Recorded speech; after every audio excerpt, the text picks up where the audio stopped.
सवेरवा से लैटिए ना आई बा जवन मुआ में। तू आया है तबे लेटियो कटी है। हाँ काई हम आई से नीचवा से लैटिए काटत आई थे ना तो ऐसा की है लगा। अरे तू बहुत लाइट कटवावत है। ओके फोन पे बोला कर ना जाता बार-बार। कहा भैया दुबे महाराज? हाँ क्या का हो? बड़ा यार छोहाड़ा वाला काटता है यार। हाँ तो का भाग काटत है तो का चाहे ये बताओ। अरे दो चाट खियौता राजू नहीं ड्यूटी कहीं क्या होता है 12 घंटा भूख लाग ले आवता एक दूध खाई। अरे तो घर कुछ रहत ना चाय पानी का क्या करे मिले हमसे। अरे राजू मेहरारू गांव चली के बात चाय पानी का क्या देखता है वहाँ नहीं अब हालत खराब हो गया बात 12 घंटा दुइये लिया ज्यादा दिन लिया है का दुइये लिया।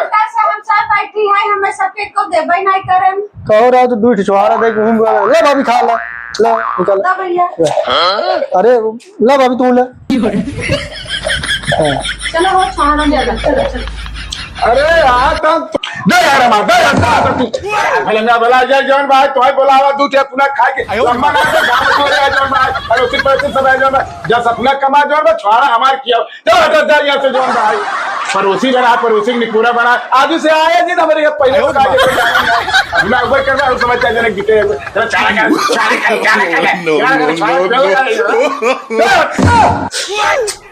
राजू नहीं तो दूध छोहारा तू का दे दिए हीरा मोती दे दिया यार चला तो हल्ली खिया जन दूध जोना बाटा बोली ना बता है जा जा जा पूरी भाजी मैंने खा ली चुम मार के चला हीरा मोती ले गया छोहारा बर्गर हल्ली